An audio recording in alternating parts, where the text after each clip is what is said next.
Welcome to Peaks Peak. I'm Lucas, and we're out here sharing our hobbies on our 38 acres in Western Kentucky. Eastern Kentucky. In Eastern Kentucky. West Virginia. North Carolina. Ohio. Hey there, hobby homesteaders. Welcome back to Peaks Peak. My name's Lucas, and we're sharing our hobbies on 38 acres in Eastern Kentucky. But today our hobby is not in Eastern Kentucky because we are in Florida today, and my name is Brad from Piney Grove Homestead, and this is the third year that Lucas and I, through YouTube, and that's how we met, are doing a collaboration video. So welcome back. I know you got your family out on the beach. You've been doing some fishing. You've been enjoying everything Panama City Beach has to offer.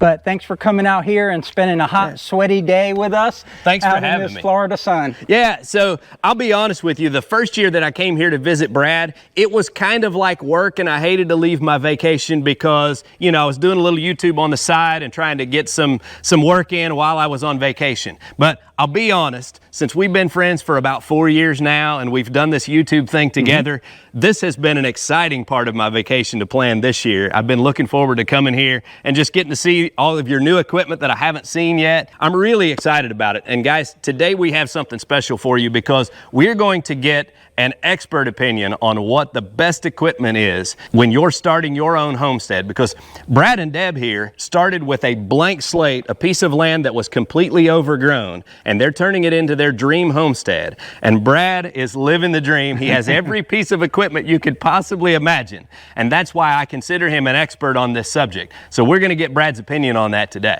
Yeah, and I don't want to come across as an expert because I'm just like most people out there. I'm learning as I go. Some of this equipment I've had for many years. Some of it I've only had for a few months. So I'm learning as I go. I'm sharing as I learn.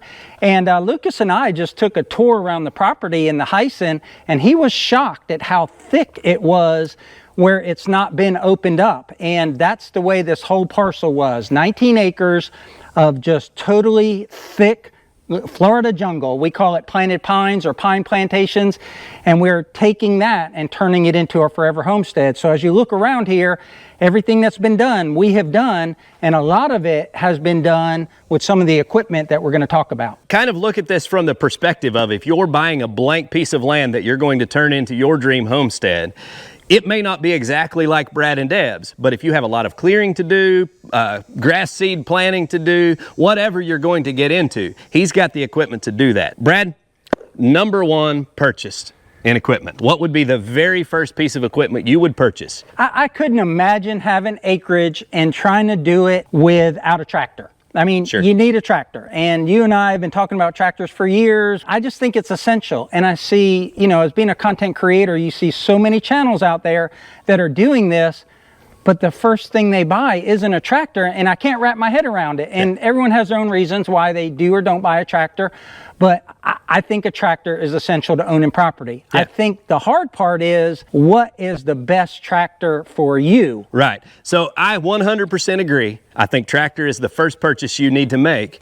And Brad and I took different approaches. I have 38 acres, but I am not opening it up like this. I have mostly woods and trails and things like that. So I started with a smaller tractor, but most of you already know I'm at the point where I've outgrown that and I'm looking at other options. So just give me your opinion. It doesn't have to be right or wrong. Just give me your opinion on what would be the right size of tractor to purchase if you have 20 to 30 acres to start your homestead. I would say whether you have 1 acre or 38 acres like you have, I would go no smaller than a large frame compact. You have the Kubota BX, and that's a subcompact, and you work the heck out of it and you get a lot of work done, but it's got limitations. Right.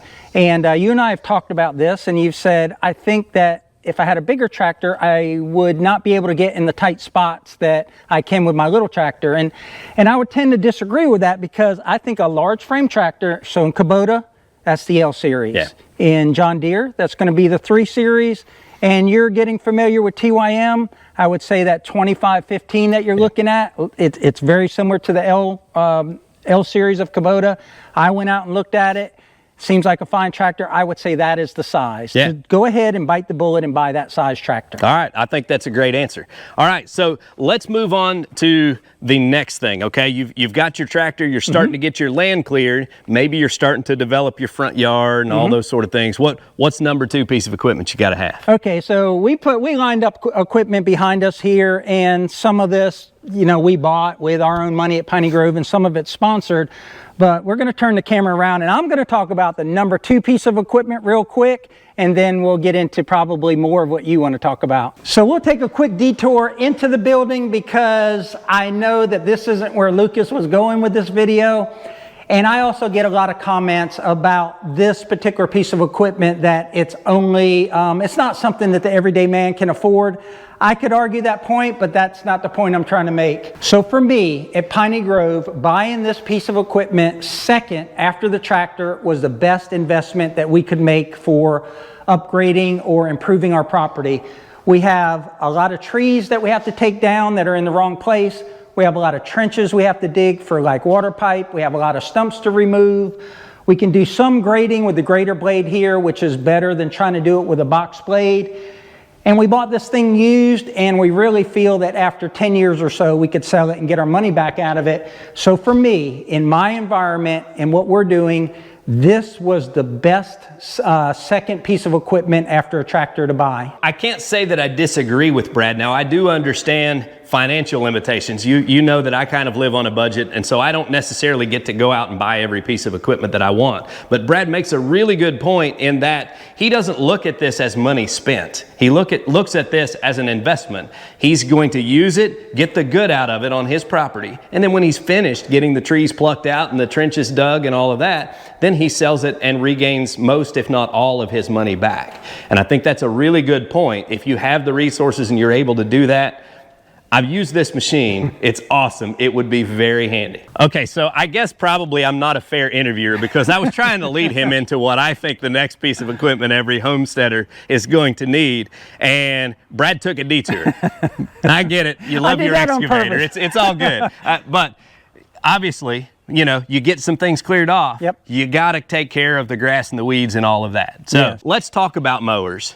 But I want to talk about the different options because you kind of have a good representation of all of the types of mowers that you could use, and you've tried them all out here. And I kind of want you to just throw out your opinion as to what is the best purchase if you just have to pick one.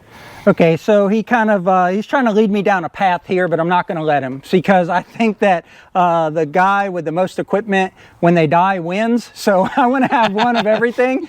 But if you're going to have one thing to mow with, I would say you can get away with a brush hog. Yeah. We did that out here. We had some rough cutting areas. We let our grass get tall, and if you sharpen your brush hog blades, which I highly recommend, and I know you don't do, but if you sharpen your brush hog blades, I think you can get a good enough look to your grass if you're not looking for that perfectly manicured lawn. So, and actually, I want to jump in here because he's coming at this from a little different perspective that's probably more like what I wanted to share in this video anyway. See, I bought a homestead that already had a house and a manicured lawn, not really manicured because I don't take care of anything that well, but we already had grass that we were mowing to have a lawn, whereas you kind of moved here and you're starting from scratch in the first couple of years. There's no one living here and none of that to worry about. So that's actually a really good point. Yeah, we have acres to mow, so brush hogging is what we did first, and then before we even got the zero turn, we got a finish mower, and I was advised not to get one, that they're complicated and they throw belts a lot,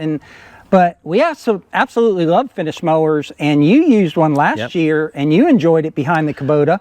We got a 6-foot John Deere finish mower, and it does as good a job as a zero turn. It's just that you don't want to get up close to a building with it. It's more for big acreage like this. I was really impressed with it, and I would love it if I had big open fields to mow. He's going to have a really pretty lawn here around his pond and you know, have a dream home here, and I think the finish mower would work well for that. But when you're getting up close to houses and buildings and all of that, it's a little bit difficult.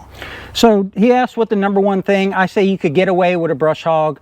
I think that a finish mower is probably maybe overkill, so to speak, because I think this can do it all. I think a zero-turn mower can do some rough cutting, a little bit of rough cutting. You don't want to damage it by going out in the woods, but you can do tall grass with it and small saplings, and you can get up close to the house, and it's actually fun to drive.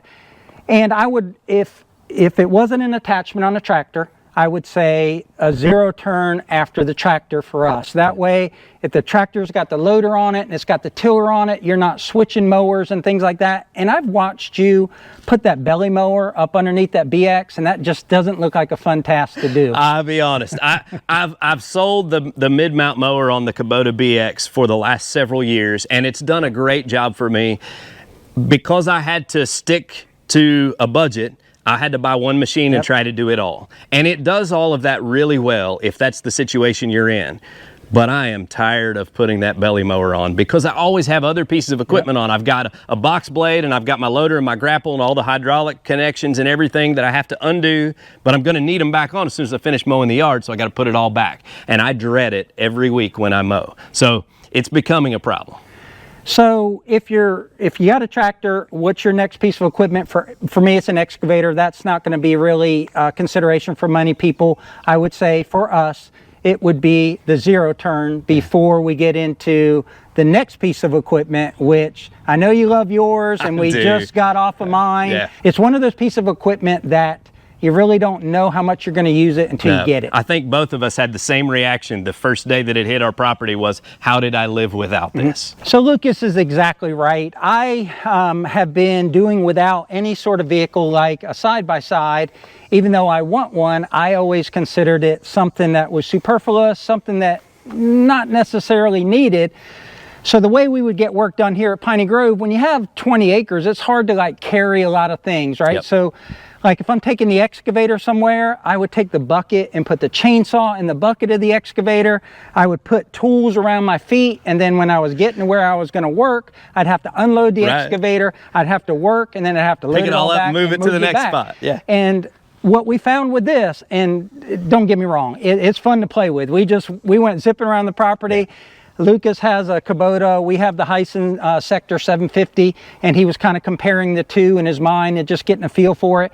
And they're fun. You can zip around, you can go through trails, but you can get so much work done with these. This bed right here right now has my chainsaw gas, my chainsaw oil in it, and it's nice just to have that in there all the time because when you have property like this, there's always a tree that needs to be cut. Maybe you need to take a ladder somewhere.